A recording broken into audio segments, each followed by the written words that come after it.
자, 뭐 할까요? 뭐로 해야 되나요? 북한에서 이제 유도탄을 쐈다. 그거 가지고 또 난리가 나고 있죠? 순항 미사일 네. 발사 시험에 성공했다. 이 얘기가 있죠. 근데 그 노동신문에서 보도를 했는데 박정천은 참관을 했는데 김정은은 위원장은, 없어요? 원래 이런 거 나오면 그 미사일이 빡 발사되는 그 사이에 김정은 이렇게 배경으로 서 있거나 박수를 치거나 뭐 이런 없으면 합성을 해서라도 넣었었는데 그렇죠. 뭐 이건 아예 그래가지고 안 왔죠? 뭐 우리 미사일이 잘 발사되었다 뭐 이런 거 해야 되는데 그런 게 또 없어요? 그러니까 기레기들이 난리를 치는 이런 상황이긴 하지만 이건 뭔가 의도된 그리고 굉장히 축소된 도발이라고 볼 수가 있는 거예요. 일단 장거리 순항 미사일 얘기를 하는데 순항 미사일은 이 탄도 미사일처럼 어떤 그 제한을 받는 그러니까 각 국가들 간에 대양 무기로 제한을 받는 무기가 아닙니다. 그 거리 제한도 없어요. 순항 미사일은. 유엔 결의 위반 아니에요. 그래서 우리나라도 옛날에 사거리 제한이 있을 때도 3,000km를 갈 수 있는 현무3 순항 미사일을 이미 만들어서 보유를 하고 있었어요. 그렇죠. 네. 그리고 이제 이번 같은 경우에도 순항 미사일을 쐈는데 이게 1,500km짜리입니다. 네. 근데 얘가 쉽게 말해 1,500km 갈 데가 없잖아. 그러니까 팔자를 이렇게 공중에서 팔자를 두 번 돌면서 1,500km를 날르고 목표물에 적중했다. 순항 미사일 기술을 확인했다라고 얘기를 하는 거예요. 그러니까 1,500km면은 일본 가도 되는데. 충분히 가도 되는데 그러니까. 가지 않았죠. 네. 심지어 일본 영해 근처에도 안 가고 자체적으로 팔자 돌리기를 했어요. 근데 이게 단순한 도발의 의미가 아닙니다. 사실 따져놓고 보면 첫 번째 저희가 8.15 특집 때 선언했던 자, 박정천이라고 하는 인물이 있다. 네. 지금 미사일 부대를 총괄하는 포병대 출신 첫 번째 사령관으로 미사일 부대를 창설했고 이걸 통해 가지고 김정은의 오른팔로 등극한 사람이고 네. 앞으로 북한군의 실세가 된다. 근데 이 사람이 강등당했다고 얘기하는데 이 사람이 복귀한다라는 얘기를 했는데 지난주에 돌아왔죠. 그렇죠. 네.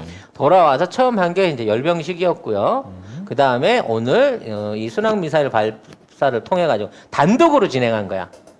이 사람 단독으로 이거를.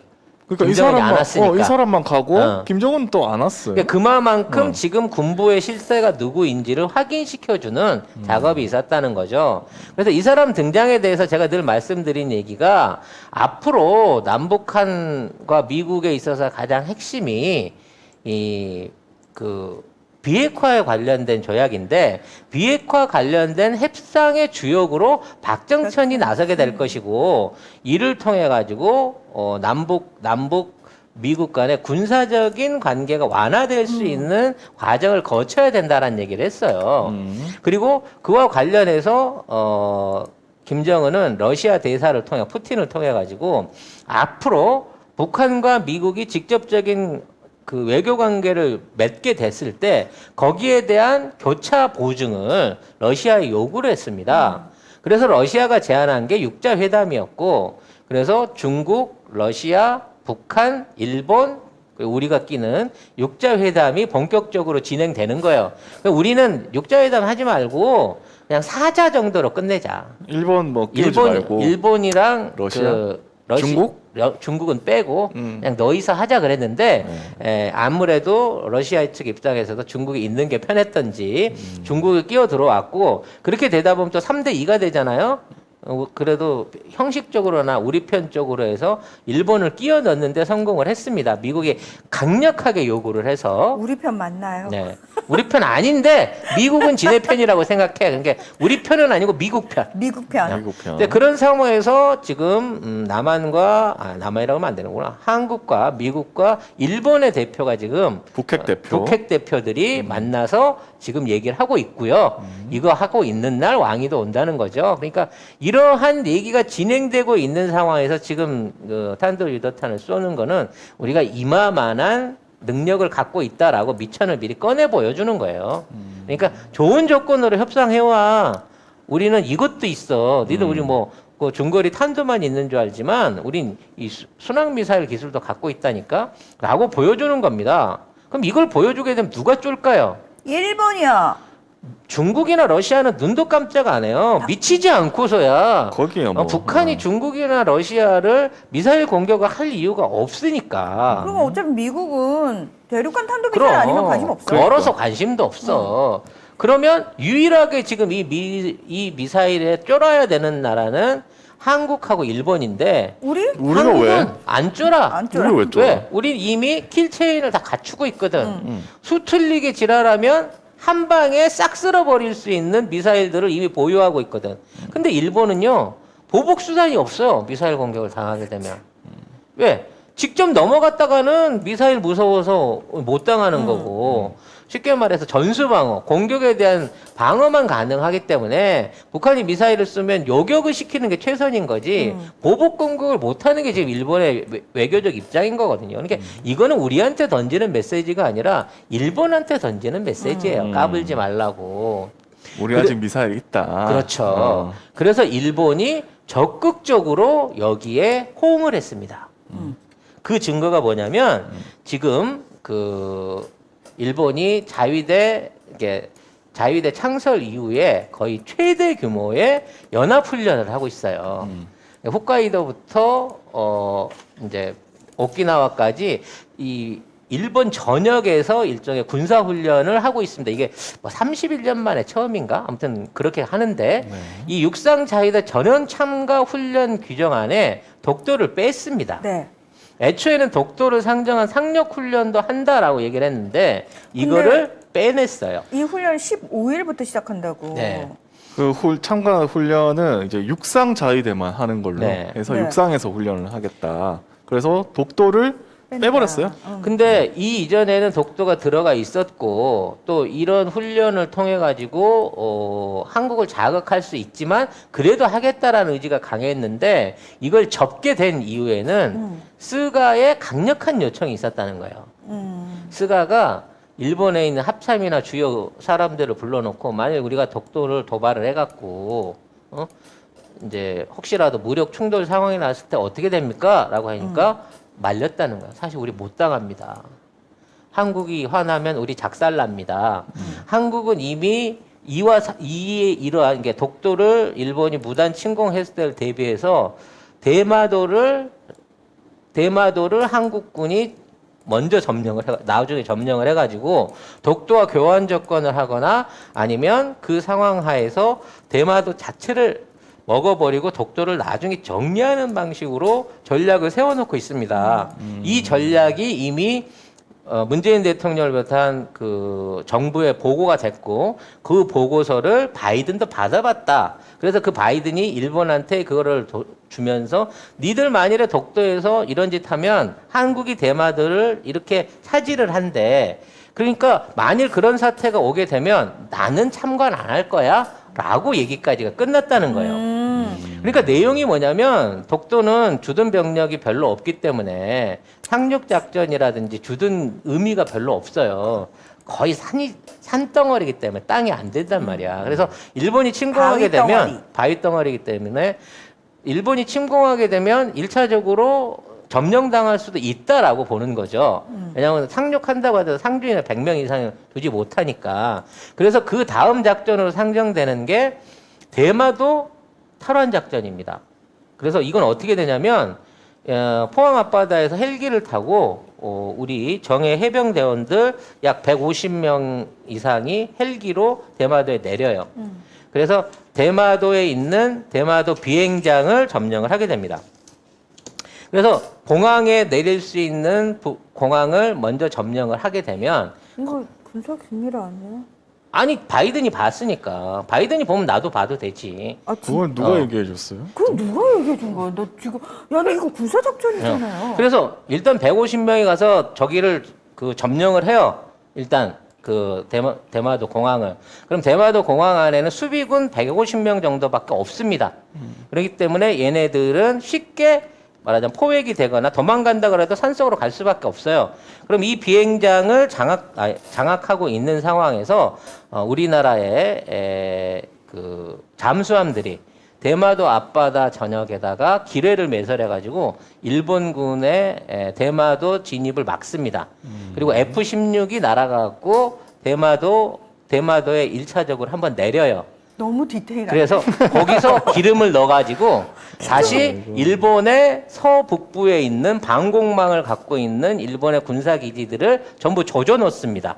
레이더를. 그러니까 한 번에 가려면 못 들어와. 근데 대마도가 우리가 확보가 되면 대마도에 들렸다 가면 갔다 와도 돼.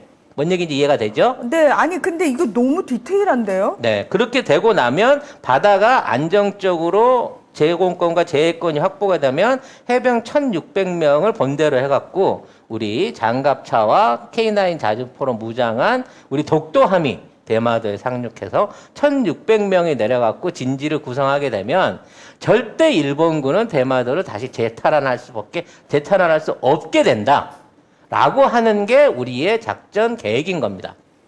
그런 작전 계획을 다 한다니까. 그렇기 때문에 이게 어디 나와 있는 작전 계획이 이렇게 디테일하게 명령 가고 이거. 그 우리나라 국방부가 우리 정부에 제시를 했고 미국에도 보여줬고 그래서 바이든이 보고 일본한테 이렇게 한대라고 줬다니까 이 작전 계획을 우리도 볼 수 있어요? 볼 수는 없겠지만 내가 대충 알려줬으니까 디테일하지 않게 간단하게 정리를 해줬으니까 아 요런 작전을 짜고 있구나라는 걸 알면 돼요. 알겠습니다. 네, 근데 아무튼 이러한 상황이 닥칠 거를 제일 우려하는 사람이 누구냐? 스가란 말이에요. 혹시라도 이러한 상황이 생기거나 이 독도 작전을 하다가 북한한테 미사일을 한 대 쳐맞게 되면 스가가 밀고 있는 고노다로를 총리로 만들 수가 없는 거야. 왜? 우익들이 들고 일어나서 난리를 칠 거거든. 그럼 아베가 밀고 있는 누구야 언니. 다카이치 사나에. 이름이 너무 이뻐. 이 사나의 언니가 의외로 표를 받아가지고 네. 총리가 될 가능성이 높기 때문에 아예 스가가 그만두기 전에 마지막 군사 관련된 이 자위대 관련된 그 총장들을 모아놓고 육해군 총장들을 모아놓고 숙고를 한 다음에 이번 훈련 계획에서 독도에 관련된 걸 빼라라고 스가가 이걸 시켰다는 거예요. 결과적으로 독도를 건드는 거는 우리가 할 수 있는 일이 아니다라고 하는 거를 일본 정부가 이미 인정을 해버린 상황이라는 거지. 그렇죠. 네. 근데 우리 에미단 중에서도 다 알고 있는 내용이에요. 몰랐어요라는 반응인데 왜 우린 몰랐을까요? 그러니까 네. 일본 영토 범위에서 아예 독도를 제외를 시켜버린 거죠. 그렇죠. 일본이. 그러니까 독도는 우리 영토가 아니기 때문에 거기 가서 훈련할 이유가 없다고 선언함으로써 그동안 독도 도발을 해오던 일본 정부가 공식적으로 이제 독도는 안 건들 거예요라고 하는 항복 선언이 나와 있다는 거예요. 송작가 TV몰 일단 들어가시면은 이 선글라스 가격이 나와 있어요. 49,900원에 판매가 되고 있는데 128,000원짜리를 저희가 지금 싸게 팔고 있는 거거든요. 어디 가서 소문나면 안 되는 가격인 거고요. 네. 모델분이 직접 착용을 한 나비드라는 선글라스 제품이고요. 저는 얼굴에 단점이 많은 사람이잖아요. 특히 얼굴형 동그랗습니다. 게다가 광대 겁나 튀어나와 있어요. 어제 제가 이 선글라스 보면서 딱 그 생각했어요. 이거는 되게 괜찮다. 일단 가벼워요. 되게 가볍고 딱 꼈을 때 여러분 어때요? 저는 이 선글라스 사실 되게 마음에 들거든요. 요건 어때요? 요거 되게 발랄하고 약간 럭셔리해 보이고 저 예전에 뭔 모를 때 선글라스라는 걸 모를 때 길거리 가다가 자판에서 10,000원짜리 샀어요. 눈이 너무 피곤해요. 선글라스는 외적으로 디자인도 예뻐야 되지만 무엇보다 사실 중요한 거는 요 안경 알이에요. 이걸 끼고 있을 때 피곤해지면 안 되는데 예, 요거는 그런 저급한 선글라스가 결코 아니라는 거. 지금 저희 송작가 TV 몰에서만 갑자기 반짝 세일을 하는 거기 때문에 요거 한정판입니다. 예, 한정판이어서 요거 다 수량 다 떨어지면은 이제 솔드아웃 되는 거예요.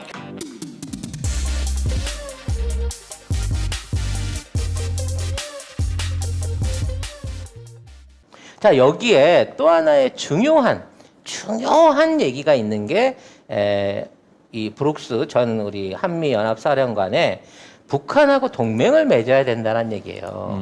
이 북한하고 동맹을 맺어야 된다는 얘기는 뭐냐면 북한하고 군사적 동맹을 함으로 인해서 북한 안에 미군이 주둔할 수 있는 관계를 만들겠다는 얘기야.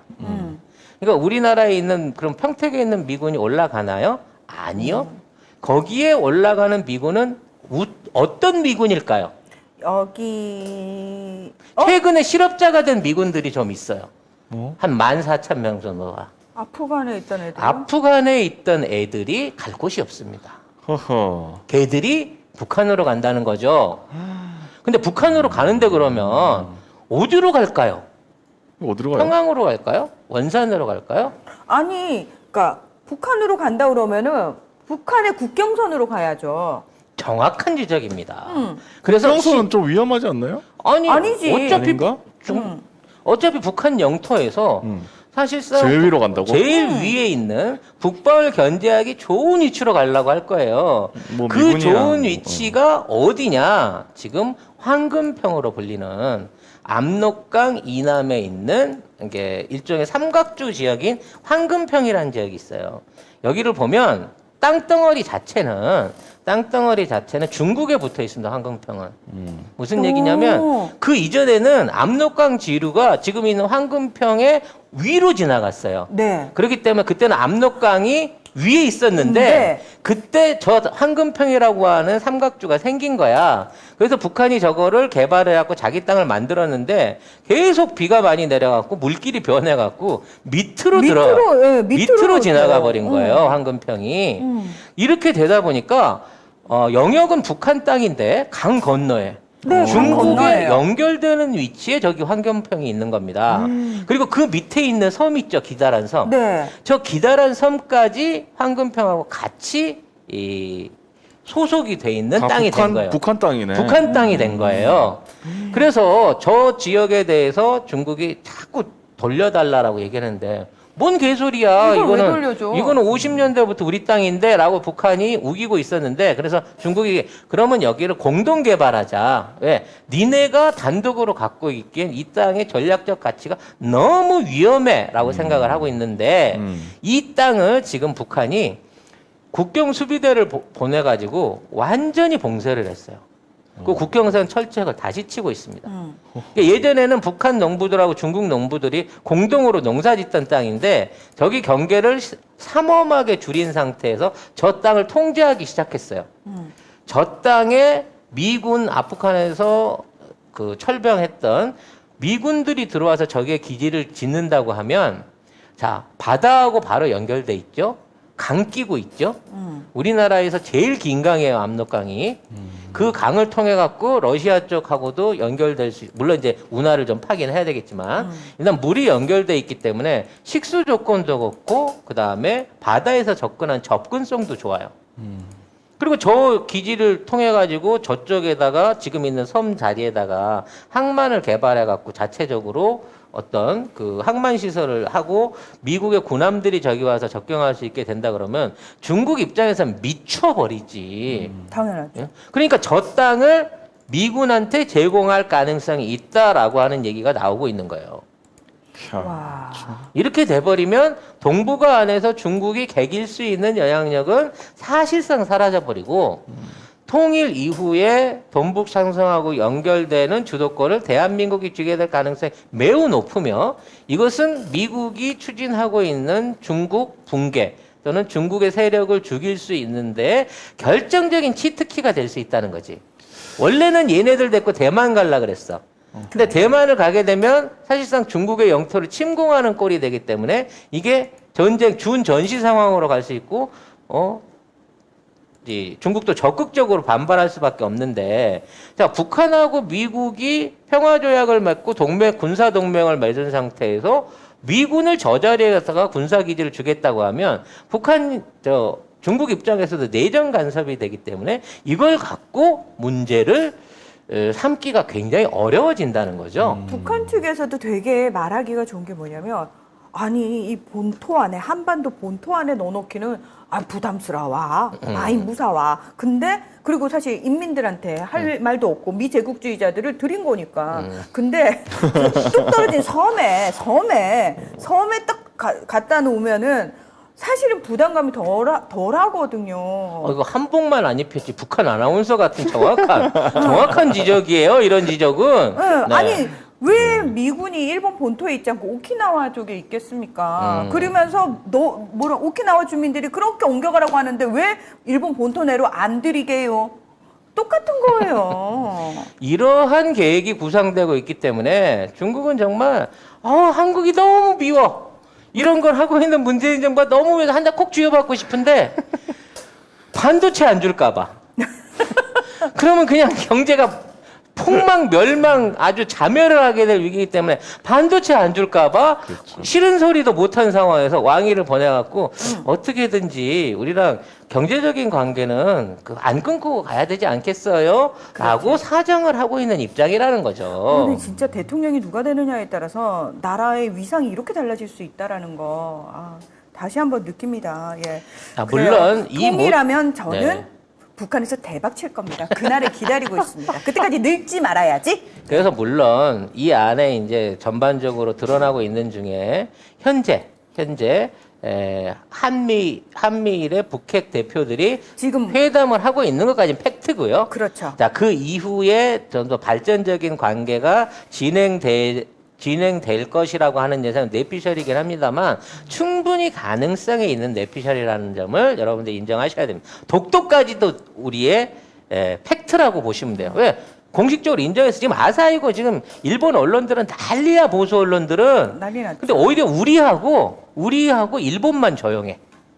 다른 나라들은 벌써 이 부분에 대한 외교적 협의를 보면서 야 그럼 9월 달에 쿠릴요토도 한국에 넘어가는 거 아니냐? 이렇게 되면 우아래로 완전히 포위당하는데 뭐 이런 얘기를 듣고 있을 정도인데도 불구하고 우리 언론은 이런 소식에 대해서 전혀 쓰질 않고 있다는 거지. 신기하네요. 네, 결과적으로 우리나라 언론들은 되게 웃긴 거. 북한 순항 미사일 시험 발사 성공 이걸 막 외신에서 지금 대서특필하고 있어요 이러면서 막 받았으면서 뭐라고 얘기를 하냐면 우리가 잠수함에서 발사되는 SLBM은 우리 최근 시험 발사 성공했잖아요. 거기에 대한 대응이다라고 얘기를 하고 있는 거예요. 우리가 SLBM을 쐈다고 하니까 순항미사일 쐈다. 뭐 이런 식으로 이런 해갖고 그게 그래서 상대가 돼. BM을 계속 개발하면 북한의 위협이 더 높아진다. 우리 집 그만 개발해야 된다. 뭐 이런 논리로 갈지 모르겠는데 지금 SLBM의 다음 단계는 전에 이제 한번 말씀드린 적이 있는데 자체 폭발하는 금속체를 집어넣은 다단계 탄두를 집어넣어갖고 아예 SLBM에서 ICBM을 쏴버리려고 하고 있어요. 네. 근데 너무 무서운 무기야, 무섭다. 아니 이렇게 되게 되면 전 세계 어떤 나라도 감히 한국을 건들지 못한다니. 그리고 늘 얘기하잖아. 세계 잠수함 중에 한국 잠수함 같은 게 없어요. 최근 전에 그 비슷한 뉴스 나온 것 중에 제가 옛날부터 그런 말씀 드렸잖아요. 우리가 레이더 막는 시트지가 있는데 이것만 바르면 모든 무기가 다 스텔스다 그랬더니 그런 게 어딨어! 그러면서 막 악플 달고 댓글 달고 있는데 지금 그거 나왔다고 공식화 됐어요. 시트지. 레이더 없애는 시트지가 있어. 그래서 우리 기존에 갖고 있던 그 F-16 같은 전투기에도 이 시트지만 붙이면 스텔스기가 돼요. 애써서 어렵게 설계하고 뭐하고 할 필요가 없어, 이제 대한민국은. 그래서 미국도 바짝 엎드려갖고 동상 어디 그것 좀 어떻게 어따 동상이야 5,000년 된 나라한테 이 400년 된 새끼들이 지금 이러고 있는 입장이라고요, 우리가. 네. 국뽕을 진짜 많이 가지셔야 됩니다, 여러분. 네. 시트지 관련 회사 좀 알려달래요. 이게 이제 다이소에 파냐고. 다이소에서는 안 파는데 이게 뭐냐면 한 10cm 정도 두께만 붙이면 전자파나 전파를 100% 흡수할 수 있는 그런 재질의 일종의 이제 그 물질을 우리가 만들어낸 거예요. 그래서 이전처럼 페인트로 도포하거나 뭐 이러는 게 아니라 그냥 시트로 붙이면 되고요. 중국처럼 비 오면 씻겨갖고 못 쓰고 이런 게 아니라 비가 오든 눈이 오든 맘 놓고 쓰다가 조금 벗겨지면 한 2cm 벗겨지면 뜯어내고 새 걸로 붙이면 됩니다. 정말 대단한 투명 망토인 거죠. 우리 무기들한테는. 네. 이만큼의 역량을 우리가 갖추고 있다는 거를 여러분들이 네. 이 자부심을 가지셔도 됩니다. 지금 이제 곧 문재인 대통령이 유엔에 가잖아요. 네. 그 회의하면은 G20에 가면 이제 큰 뉴스들이 점점 터질 시기들인데 그 전에 지금 이제 미국하고 일본하고 이제 회담하고 있고 북한도 저러고 있고 중국도 와서 하고 있고 착착 뭔가 진행되는 것 같네요 이제. 자꾸 10cm라 그러니까 너무 두꺼워요 그러는데 여러분 욕심도 많으시다. 네, 정확하게 8.5cm 이상이면 됩니다. 근데 아무튼 넉넉하게 10cm 정도 이게 무슨 철판 이런 게 아니고요. 그냥 뭐 일종의 다공성 물질 이런 것들을 붙여서 만든 이거기 때문에 두께는 두꺼워도 그렇게 무겁지 않아요. 그러니까 무슨 뭐 갑자기 비행기 무게가 2배 되는 거 이런 거 아니니까 그만큼 우수한 제품이 개발됐다는 정도만 합시다. 네. 그걸 갖다 다이소에 팔자 그러면 어떻게 해? 다이소. 네. 왜 자. 다이소에 팔만한데? 자, 그와 관련해서는 뭐 G20 관련해서는 이제 이번 G20에 시진핑이 올 거냐 안 올 거냐를 놓고 관심이 또 많습니다. 시진핑이 지금 칩거한 지가 만 2년이 돼가요. 안 나타난 지가. AI 네. AI 그래서 시진핑. 뭐 10년사도 우리가 AI를 했다라고 의심을 갖고 있는 거고. 네. 네, 아무튼 뭐 여러모로 얘기를 듣고 있는데 그만큼 중국의 지금 사정들이 매우 안 좋습니다. 네. 사실 그래서 이제 오늘 좀 시간이 되면은 조미 2탄. 조미. 예, 조미 2탄 지금 이제 연예계를 통해 가지고 중국을 조지고 있는 조미 2탄 해볼까 했는데 그거는 이제 내일 시간으로 넘기도록 하고요. 오늘 방송은 여기서 좀 정리를 하려고 합니다. 그래서 시진핑은 지금 G20 회의에 화상으로 참여할 거다. 그런 그러니까. 기사가 있어요. 지금 국내에서 못 나가요. 나가면 정변 날까봐. 그만큼 지금 거의 전쟁 상황이거든요. 그래서 이러한 전쟁 상황이 왜 일어나고 있고 어디로 풀려나갈지를 내일 한번 시간을 따로 편성을 해가지고 말씀을 드리도록 하겠습니다.